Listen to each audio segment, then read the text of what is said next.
सभी को जय हिंद दोस्तों। आप सभी का हार्दिक स्वागत है हिंदी रिएक्शन टीवी पर।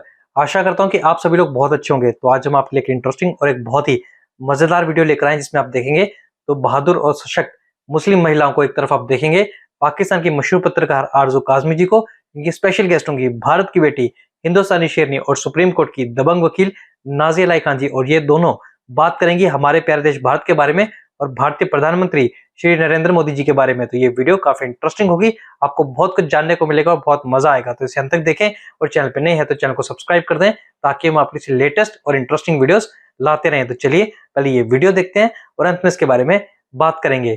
जय हिंद, जय भारत। हमारे साथ है नहीं हमारी प्यारी सी दोस्त और जबरदस्त किस्म की लॉयर भी हैं और हम उनसे बात करेंगे नाज़िया इलाही खान से। Thank you so much Nazia कि आज आप आई हैं, बहुत शुक्रिया। वंदे मातरम, भारत माता की जय। थैंक यू सो मच आरजू जी मुझे इनवाइट करने के लिए। थैंक यू सो मच कि आज आपने टाइम दिया। हालांकि आई नो कि आपका बड़ा बिजी शेड्यूल होता है, लेकिन इलेक्शंस कैसे जा रहे हैं नाज़िया? सबसे पहले ये बताएं कि इलेक्शंस में क्या हो रहा है और किस तरफ लग रहा है कि कौन सी पार्टी जो है वो आगे की तरफ जा रही है? बीजेपी हर राज्यों में, और एवरीवन नोज कि मैं सिर्फ एक राज्य की जिम्मेदारी पर नहीं हूँ। मैं पिछले एक सवा महीने में 22-23 ट्रैवल कर चुकी हूँ। कई राज्यों में जाकर के मैंने कैंपेनिंग की है, कई कैंडिडेट्स की कैंपेनिंग की है, और मेरा हमेशा मोटो रहता है कि मैं जनता से ज्यादा मिल सकूं, उनके पास उनकी बातों को मैं सुन सकूं, उनकी विचारधारा को मैं समझ सकूं। तो अपनी स्पीच कंप्लीट करने के बाद, उस सभा को पूरा फिनिश करने के बाद, मैं तकरीबन 1 घंटा जनता के बीच में गुजारती हूँ और कहीं ना कहीं चाय वाय पीने के लिए खड़े हो जाती हूँ। तो वहां पर भी जो लोग होते हैं, उनकी जो प्रक्रिया मुझे मिलती है, उससे भी मुझे काफी चीजें जो है वो मैं समझ पाती हूँ। तो मुझे जीरो ग्राउंड का जहां तक बातें हैं, उस हिसाब से मुझे ऐसा ही एहसास हो रहा है कि अब की बार 400 पार और कोई रोक भी नहीं सकता। हालांकि इंडिया अलायंस में राहुल बाबा बहुत स्ट्रैटेजी खेलने की कोशिश कर रहे हैं। इस्लामिक जस्टिफिकेशन पर मुस्लिम वोटर्स को बहुत ज्यादा उत्तेजित करने की कोशिश की जा रही है। श्रीमती ममता बनर्जी मुस्लिम एंटी हिंदू स्लोगन वो उन्होंने स्टार्ट कर दिया है, एंटी हिंदू स्टेटमेंट स्टार्ट कर दिया है, ताकि मुस्लिम जो है वो प्रोवोक होते रहे और उस प्रोवोकेशन में वो उल्टा सीधा एक जिहादी एक्टिविटीज करते रहे। अरविंद केजरीवाल जी का, आम आदमी पार्टी का लीजिएगा तो उन्होंने अपनी ही महिला सांसद को पीट पाट दिया है, उनके सिक्योरिटी गार्ड ने, वैभव कुमार ने, और इतनी बुरी तरीके से पीटा है कि राज्यसभा एमपी जो है वो बेचारी अब तो रोते धोते हर चैनल पर बैठ रही है और रोना ही रो रही है। तो अब उसके बाद फिर अगर आप बिहार चली जाती हैं, लालू प्रसाद यादव, तो उनका कहीं पर कुछ नजर ही नहीं आ रहा है, कुछ भी नजर नहीं आ रहा है। क्योंकि मेरा 2 दौरा बिहार का रहा, तो बिहार में मैंने देखा कि भारतीय जनता पार्टी और चिराग पासवान का जो दबदबा है, वो दबदबा किसी का है ही नहीं। मैं तो ऐसा समझ रही हूँ कि चिराग पासवान की पार्टी से जितने कैंडिडेट्स खड़े हुए हैं, मुझे लगता है सबके सब जीत जाएंगे, क्योंकि जनता जो है ना, वो अब किसी मतलब स्ट्रैटेजी के तहत वोट नहीं करना चाहती है। भारत की जनता को ऐसा लगता है कि मुझे वो नेता चुनना है जो मेरे करीब हो, मुझे वो नेता चुनना है जिसमें वीवीआईपी का ऑरा ना हो, मुझे वो नेता चुनना है जो मेरे दर्द और तकलीफ को समझे, मुझे वो नेता चुनना है जो मेरी खुशी में खुश हो जाए और मेरे दुख में वो दुखी हो और उसमें शिरकत करे। और देखिए, ये देश का इलेक्शन हो रहा है, हम इसको देश का पर्व भी बोलते हैं और देश का गर्व भी बोलते हैं, लोकसभा इलेक्शन को। तो देश का जब इलेक्शन होता है तो देश को मजबूत करने के तरीके से वोटिंग की जाती है। और पिछले 76 साल में जितने भी प्रधानमंत्री आए और गए हैं, उसमें भारत के प्रधानमंत्री मोदी जी का जो कार्यकाल रहा है और जिस तरह से उन्होंने इस मातृभूमि के प्रति अपनी जिम्मेदारियों को निभाया है, अपने कर्तव्य को निभाया है, मुझे लगता है कि ये पूरा देश आंख मूंद करके मोदी जी को वोट कर रहा है। कैंडिडेट नहीं देख रहा है, कैंडिडेट सामने कौन है इससे मतलब ही नहीं है जनता को बस इतना पता है कि ये जो हम कमल का बटन दबा रहे हैं, ये मोदी जी को जा रहा है और मोदी जी को मजबूत कर रहा है। यहाँ पे एक चीज और मैंने नाज़िया कुछ टाइम पहले जब इलेक्शंस नहीं हुए थे, उससे पहले की बात है, जब गवर्नमेंट चल रही थी, तो मेरे ख्याल है आपकी असेंबली का इनॉग्रेशन हुआ था, जिसमें मोदी जी ने जो है तमाम रिलीजन के लोगों को बुलाया था, जो वहां पे किरत भी हो रही थी और बाकी रिलीजन की जिस तरह इबादत होती है वो भी की जा रही थी उसके इनॉग्रेशन से पहले। तो जी। उससे एक इम्प्रेशन तो ये आ रहा था कि हर रिलीजन को रिस्पेक्ट दी जा रही है, हर रिलीजन को इम्पोर्टेंस दी जा रही है। तो फिर आखिर ऐसी क्या बात है कि बीजेपी के लिए कहा जाता है कि जी वो माइनॉरिटीज, इसमें सारे ही रिलीजन आ जाते हैं, कि उनके लिए कोई काम नहीं किया जाता। खासतौर पे अपोजिशन इस बात को बहुत ज्यादा उछालती है, बात करती है। ऐसा इंप्रेशन क्यों है? क्योंकि हमने तो ऐसा होता हुआ नहीं देखा। आरजू जी, ऐसा है कि हमारे नए पार्लियामेंट का इनॉग्रेशन था, हमारे नए संसद का, नए पार्लियामेंट का इनॉग्रेशन था, और उस इनॉग्रेशन में हमारे भारत के प्रधानमंत्री ने सभी धर्मों के प्रार्थना को, दुआओं को, सारी चीजों को उन्होंने करवाया था, और सूरे अल रहमान की आयत वहां पर हुई थी, और मोदी जी ने पूरी आस्था, विश्वास और पूरी नेक नियति के साथ वो सूरे अल रहमान की आयत सुनी थी, और पूरी दुनिया ने इस चीज को देखा था, जो अरब को भी बहुत पसंद आया था, बहुत ज्यादा पसंद आया था। अब देखिए, कुछ चिटिंगबाज और जाली मुसलमान आपके यहाँ भी हैं पाकिस्तान में, और कुछ चिटिंगबाज और जाली मुसलमान हमारे भारत में भी हैं। और ये जो जितने भी चिटिंगबाज और जाली मुसलमान होते हैं, ये बेसिकली अल कुरान या सुन्नत रसूल को नहीं मान रहे होते हैं। ये इस्लाम के जस्टिफिकेशन पर अपने चेयर को, अपने ताकत को और अपने फाइनेंशियल कंडीशन को, अपने पावर को, अपने पोजीशन को बचाने के लिए इस्लाम का सहारा लेते हैं। आपने बहुत खूबसूरत बात अभी छेड़ी है पार्लियामेंट के इनॉग्रेशन की। अब राहुल बाबा बार बार चिल्ला रहे हैं कि राष्ट्रपति के होते हुए भी भारत के प्रधानमंत्री मोदी जी ने पार्लियामेंट का इनॉग्रेशन किया। बिल्कुल कर सकते हैं, क्यों नहीं कर सकते हैं। जानना तो ये है कि सतीशगढ़ असेंबली का जब इनॉग्रेशन हो रहा था तो सोनिया जी ने किया था। हालांकि वो कुछ भी नहीं है, ना राष्ट्रपति है, ना उपराष्ट्रपति है, ना गवर्नर है, मात्र एक मेंबर ऑफ पार्लियामेंट है, इसके अलावा तो कुछ भी नहीं है।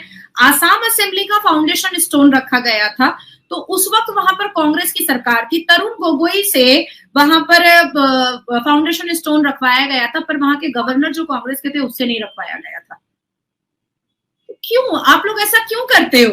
उसके बाद फिर छत्तीसगढ़, तमिलनाडु के असेंबली का इनॉग्रेशन हुआ था।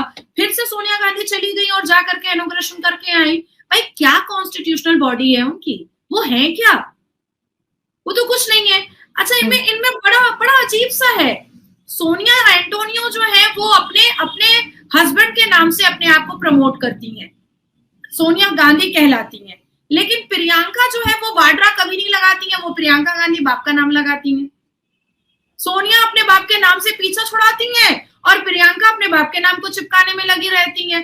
सोनिया अपने पति के नाम से जानी जाती हैं, प्रियंका अपने पति के नाम को लगाना ही नहीं चाहती हैं। तो ये जो इंडिया अलायंस का प्रॉब्लम है और गांधी परिवार का प्रॉब्लम है, ये इनके प्रॉब्लम ने ही इनको खत्म कर दिया। आज एक देश की पार्टी कांग्रेस हुआ करती थी, उसको मोहल्ले की पार्टी बना दिया गया है। और किसने किया? ये गांधी ने परिवार ने ही किया। देखिए लोग, आरजू जी, लोग बेवकूफ नहीं है। गांधी परिवार वो परिवार है कि जब इंदिरा गांधी जी का निधन हुआ, उनकी जब मृत्यु हुई, तो भाई संजय गांधी के बच्चे को और उनकी धर्मपत्नी को तो एंटर नहीं करने दिया जा रहा था, अग्नि में चिता नहीं देने दिया जा रहा था। सोनिया गांधी इतनी मतलब प्राउडी है और इतनी अग्रेसिव नेचर की है कि वो उन्होंने मेनका गांधी को कभी एक डाइनिंग टेबल पर बैठने नहीं दिया। और ये मैं नहीं बोल रही हूँ, ये मेनका गांधी ने खुद सिमी ग्रेवाल के इंटरव्यू में बैठ करके बोला है कि इंदिरा गांधी और सोनिया गांधी और राजीव गांधी और उनके बच्चे जब डाइनिंग टेबल पर बैठ करके खाते थे तो हमें और वरुण गांधी को बैठने नहीं दिया जाता था। तो जो अपने भाई का नहीं हुआ, जो अपने माँ का नहीं हुआ, जो अपने परिवार का नहीं हुआ, वो जनता को परिवार क्या मानेगा? वो तो कभी जनता को परिवार मान ही नहीं सकता है। अब आती है दूसरी बात कि असदुद्दीन अवैसी ने नया नारा खड़ा किया। असदुद्दीन अवैसी ने बोला कि मुसलमान बेटियों को डराया जा रहा है और उनको वोट नहीं देने के लिए उनका हिजाब उठा करके देखा जा रहा है। अब आप इस्लामिक देश में बैठी हैं, मुझे तो आप हिजाब में कभी नहीं दिखाई दी। बेनजीर भुट्टो इस्लामिक देश की वजीर आजम, उनको तो मैंने निकाब में कभी नहीं देखा। शेख हसीना बांग्लादेश मुस्लिम देश की वजीर आजम, उनको मैंने हिजाब में कभी नहीं देखा। उसके बाद फिर हम इंडोनेशिया चले जाते हैं, हम अरब चले जाते हैं। अरब में तो अब स्विमिंग कॉस्ट्यूम में फैशन शो हो रहा है भाई, स्विमिंग कॉस्ट्यूम में फैशन शो हो रहा है। अच्छा, अब इसके बाद फिर और भी इस्लामिक तरीके से चले जाते हैं। जब हम हज उम्रा करने के लिए जाते हैं तो एहराम में भी हम तो भाई दम ही नहीं हो पाएगा, वजू ही नहीं हो पाएगा अगर हम शक्ल ढक लेंगे। तो अगर वोटिंग के दौरान आपकी आईडी से आपका शक्ल कोई महिला प्रिसाइडिंग ऑफिसर या महिला कैंडिडेट देख ले रही है, मैच कर ले रही है, तो आपको दिक्कत किस बात की है? इसमें तो कोई दिक्कत नहीं है। जब हम हज उम्रा मर्दों के भीड़ में बदन को सटा करके तवाफ कर सकते हैं, तो यहाँ तो भाई इज्जत से आपको बुला करके आपका चेहरा उठा करके देखा जा रहा है और वोटर आईडी कार्ड में मैच किया जा रहा है। That's it. हमें हमारे यहाँ भी यही होता है, ये तो पाकिस्तान में भी होता है। अगर किसी ने कवर किया हुआ है हिजाब इस तरह से किया कि शक्ल नहीं दिखाई दे रही, तो आईडी कार्ड से मैच करने के लिए वो तो हटवाया ही जाएगा वोटिंग से पहले। अब इन्होंने क्या स्टार्ट किया है, ब्लेम गेम, कि मुसलमान महिलाओं को, मुसलमान खवातीनों को डराया जा रहा है, उनके हिजाब उठाए जा रहे हैं, इस्लाम खतरे में आ गया है, इस्लाम को टारगेट किया जा रहा है, मुसलमान को टारगेट किया जा रहा है। कुछ नहीं किया जा रहा है।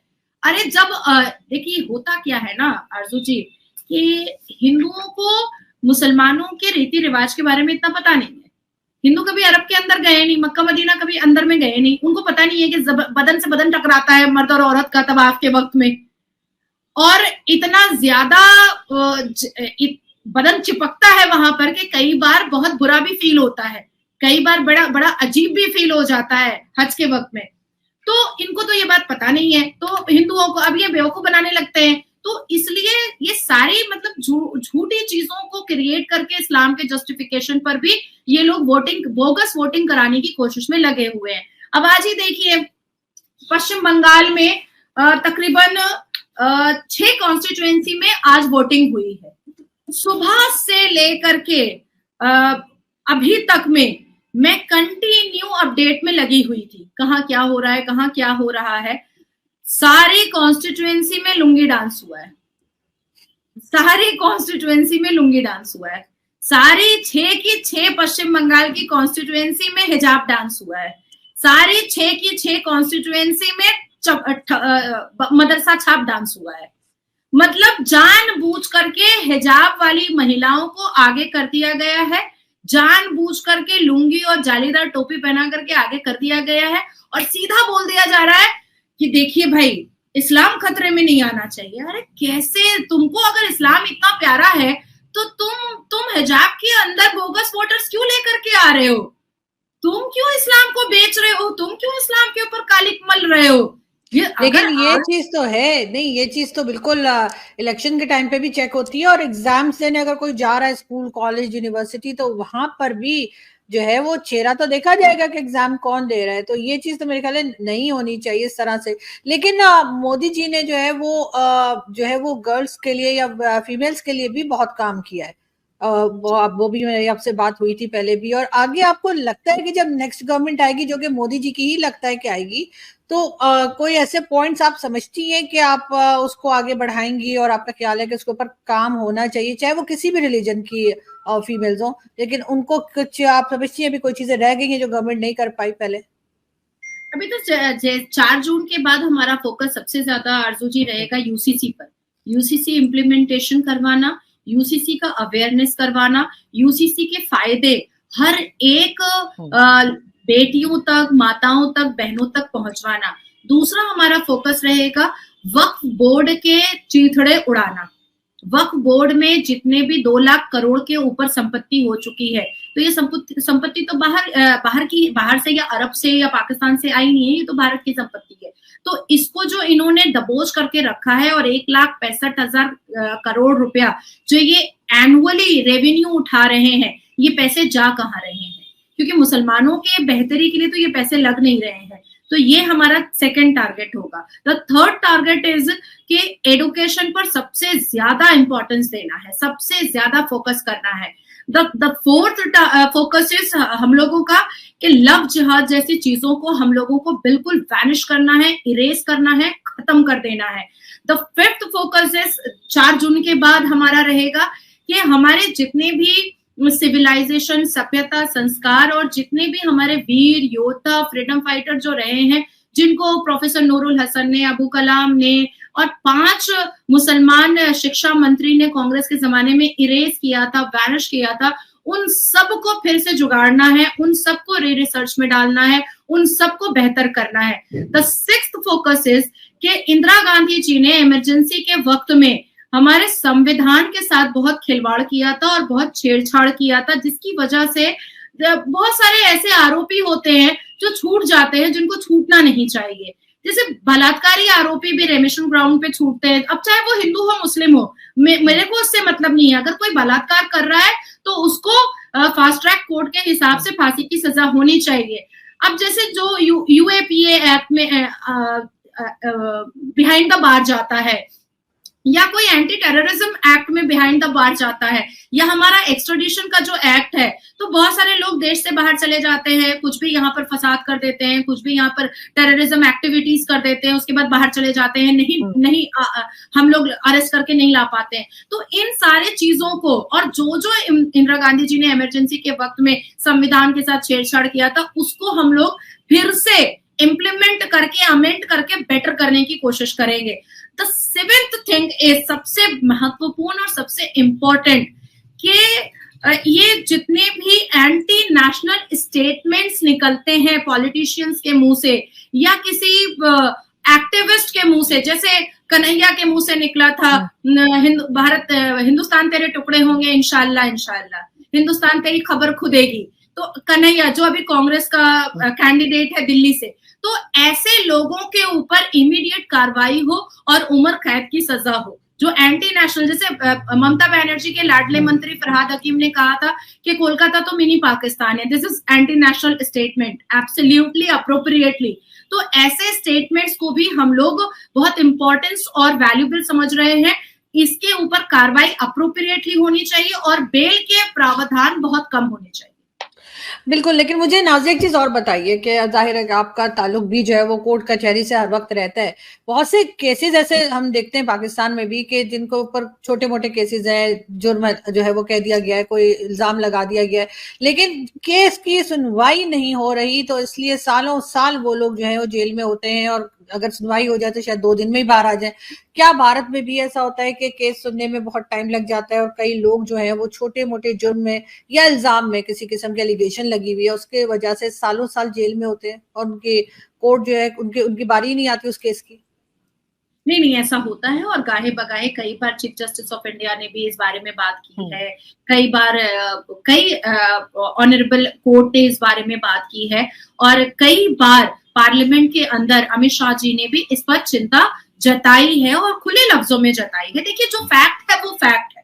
तो इस वजह से भी हमारे विंटर सेशन में जब अमित शाह जी नए बिल को प्रेजेंट कर रहे थे, प्लेस्ड कर रहे थे, तो उन्होंने नए कानून को बहुत बेहतरीन तरीके से बताया था। उन्होंने केसेस को बहुत ज्यादा इलेक्ट्रॉनिक किया है, बहुत ज्यादा उन्होंने डिजिटल किया है। अब जैसे मर्डर केस होता है तो वहां पर इन्वेस्टिगेशन करने में ही बहुत समय लग जाता है, केस डायरी पहुंचने में ही बहुत समय लग जाता है, चार्जशीट पहुंचने में ही बहुत समय लग जाता है। तो अब सारी चीजें अगर डिजिटल तरीके से, इलेक्ट्रॉनिक तरीके से, वीडियोग्राफी के माध्यम से होगी तो प्लेस ऑफ इंसिडेंट और प्लेस ऑफ एक्यूरेंस पे बार बार जाने की जरूरत नहीं है। आपको वीडियो चलाइए और अपने सारे इन्वेस्टिगेशन आप बैठे बैठे करिए और एकदम 90 डेज में आपको चार्जशीट सबमिट कर देना है।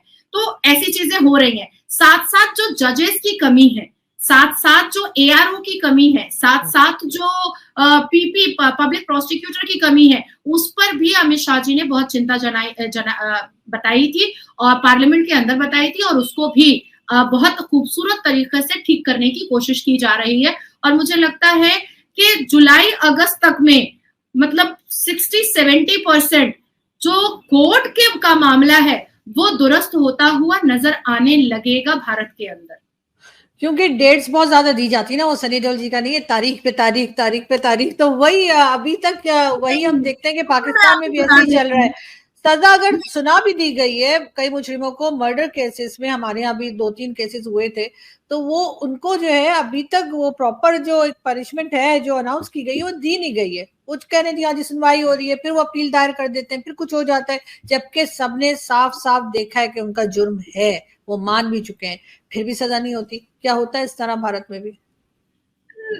देखिए, स्टेट जिस स्टेट में भारतीय जनता पार्टी की सरकार नहीं है, देखिए प्राय मैं सारे कोर्ट में जाती हूँ और सर्वोच्च न्यायपालिका the honourable supreme court of India में भी जाती हूँ, और मैंने अपनी आंखों से देखा है कि पश्चिम बंगाल में तृणमूल कांग्रेस की सरकार है और यहाँ पर नासिर खान जैसे प्राइम एक्यूज्ड बलात्कारी को रेमिशन ग्राउंड पे छोड़ दिया गया। कामदोनी का जो बलात्कार मुसलमानों ने किया था, मुसलमान छूट जाते हैं, हिंदू अंदर ही रह जाते हैं। तो ये जो एंटी हिंदू कोर्ट के अंदर भी चल रहा है, इसको भी संभालने और इसको भी ठीक करने की जरूरत है।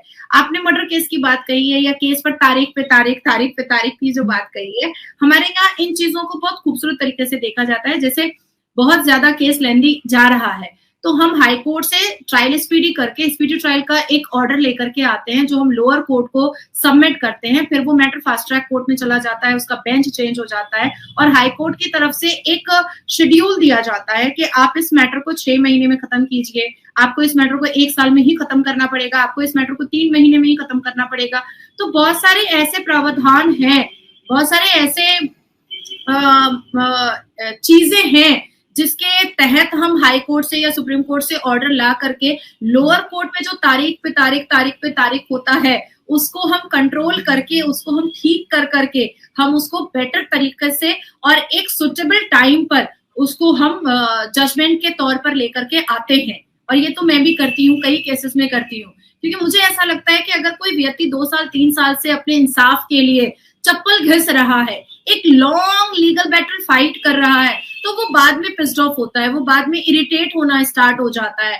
तो इट्स बेटर कि उसको क्विक रिलीफ दिया जाए, क्योंकि हमें कोट अनकोट बोलते हैं ना कि justice delay means justice denied, exactly, बिल्कुल हम कहते हैं। तो मुझे ये चीज हमेशा रहता है और मेरे चैम्बर से, मेरे फर्म से, कि कोई भी ऐसा व्यक्ति नहीं है जिसको मैंने 3 साल 4 साल के अंदर न्याय उसके हाथ में ले जा करके ना दिया हो। मैं ये करती हूँ, थोड़ा पैसा ज्यादा लग जाता है, थोड़ा दौड़ना ज्यादा पड़ जाता है, थोड़ी मेहनत ज्यादा हो जाती है, क्योंकि एक तरफ लोअर कोर्ट में या जज कोर्ट में या डिस्ट्रिक्ट कोर्ट में चल रहा होता है मैटर, उसके बाद फिर हमको वो पूरी फाइल इकट्ठा कर करके हाई कोर्ट ले जानी पड़ती है, वहां से हमें स्पीडी ट्रायल करना पड़ता है, फिर वहां पर उसको ला करके दूसरा बेंच चेंज करवाना पड़ता है।